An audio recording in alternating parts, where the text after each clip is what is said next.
महामहिम राष्ट्रपति आदरणीय श्रीमती द्रौपदी मुर्मू जी,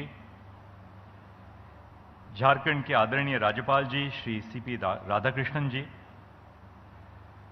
मुख्यमंत्री श्री हेमंत सोरेन जी, सर्वोच्च न्यायालय के मेरे वरिष्ठ सहयोगी श्री अनिरुद्ध बोस जी, केंद्रीय विधि और न्याय मंत्री श्री अर्जुन राम मेघवाल जी, झारखंड उच्च न्यायालय के मुख्य न्यायमूर्ति श्री संजय कुमार मिश्र, उच्च न्यायालय के आदरणीय न्यायाधीश, झारखंड उच्च न्यायालय के भूतपूर्व मुख्य न्यायाधीश और न्यायाधीशगण, विशिष्ट अतिथिगण, जिला एवं सत्र न्यायालयों में कार्यान्वित न्यायाधीशगण, आदरणीय अधिवक्ता भाइयों बहनों, झारखंड उच्च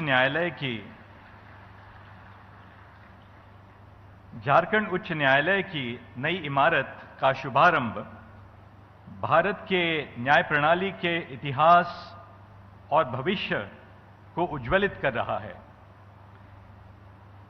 न्यायालयीन भवन के माध्यम से हम आज के अवसर पर सामाजिक न्याय एवं संवैधानिक मूल्यों का संरक्षण अपने आप को करने के लिए समर्पित करते हैं।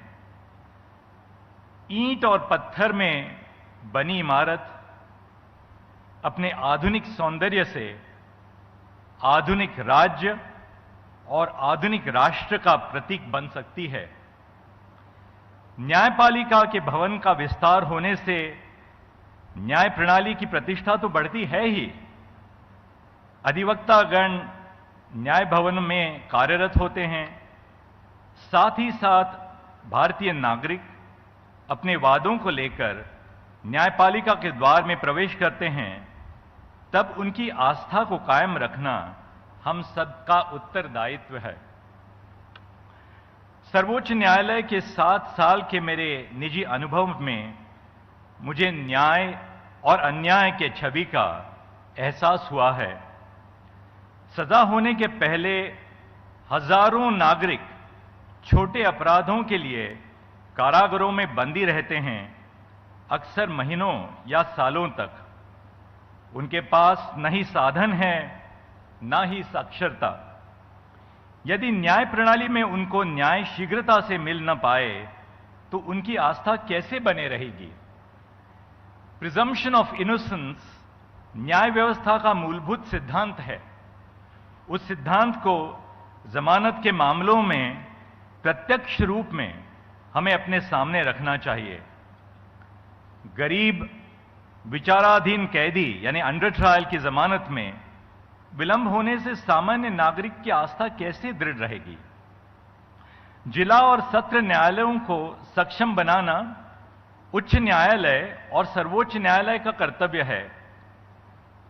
मैं समझता हूं कि जिला न्यायालयों को हम सबऑर्डिनेट जुडिशरी की व्याख्या देते हैं तो उनको अधीनस्थ की भावना प्रदान करते हैं। इस माहौल में हमें सुधार लाना होगा। जिला न्यायालयों को जब बराबरी मिलेगी, समानता मिलेगी, तभी उनके कार्य में हम गरिमा और गौरव ला सकेंगे। जिला न्यायालयों की गरिमा नागरिकों की गरिमा से जुड़ी हुई है। आज के इस समारोह का विशेष महत्व इस बात पर ही है। न्याय प्रणाली और सामाजिक न्याय में सद्भाव बनाए रखना राज्य और राष्ट्र के हित में है। न्याय प्रणाली का लक्ष्य सामान्य नागरिक को न्याय दिलाना है।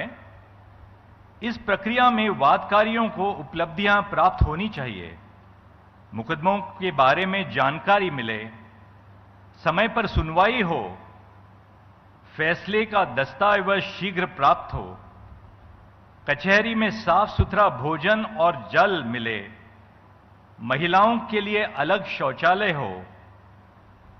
पर आज देश में कई कचहरियां ऐसे हैं, अनगिनत कचहरियां हैं, जिनमें महिलाओं के लिए शौचालय भी नहीं है। ऐसी परिस्थिति में सुधार लाने के लिए आवश्यकता है। हमें अपने आप से कठोर सवाल पूछने पड़ेंगे। आज के समाज की अपेक्षा सदियों पहले समाज से विकसित हुई हैं। उनकी दृढ़ आशाओं को न्याय व्यवस्था को हल ढूंढने का कार्य करना होगा। न्याय व्यवस्था को नागरिकों तक पहुंचना होगा। न्याय की खोज उलझन बनने से सामाजिक न्याय नागरिकों तक कैसे पहुंचे? आज भी पिछड़ी जनजातियों, आदिवासी वर्ग के पास जमीन के दस्तावेजों की कमी है। इन सब चीजों पर हमें ध्यान रखना ही होगा। टेक्नोलॉजी के माध्यम से आज हम न्याय व्यवस्था को प्रत्येक नागरिक के द्वार तक ले जाने का प्रयास कर रहे हैं। सर्वोच्च न्यायालय और उच्च न्यायालयों का कार्य अंग्रेजी भाषा में होता है। उस भाषा से दूर 6,40,000 से ऊपर गांवों में हम अपना हस्तचिन्ह तब ले जा सकते हैं जब अपने निर्णय का अनुवाद संविधान में स्थित भाषाओं में कर लें। इस कार्य को आज आर्टिफिशियल इंटेलिजेंस के माध्यम से सर्वोच्च न्यायालय ने अपनाया है। उदाहरण तौर पे हिंदी भाषा में सर्वोच्च न्यायालय की 6,000 से ज्यादा निर्णयों का अनुवाद हुआ है। सर्वोच्च न्यायालय के 34,000 निर्णय निःशुल्क ESTR में उपलब्ध आज हो गए हैं। इन पहलों को प्रोत्साहन देने के लिए मैं उच्च न्यायालयों में आशा रखता हूं। अदालत की कार्यवाही को लाइव स्ट्रीमिंग करने से अदालत के कार्य का प्रसारण देश के हर घर में ले जाना एक महत्वपूर्ण प्रकल्प है। ई-कोर्ट्स के फेज 3 में भारत सरकार ने 7,000 करोड़ रुपयों का अनुदान किया है। इस लागत से न्याय प्रणाली आधुनिक प्रणाली की दिशा में प्रेरित होगी। साथ ही साथ टेक्नोलॉजी के माध्यम से हम अपने कार्य को सामान्य जीवन से नजदीकी प्रदान करेंगे। इस शुभ अवसर पर मैं आप सबको बधाई देता हूं। मुझे यहां आमंत्रित करने के लिए आप सबको मैं आपके चरण स्पर्श के रूप में धन्यवाद देता हूं। मुझे आशा है कि आप मुझे रांची फिर लौट आने का अवसर देंगे। नमस्ते, जोहार।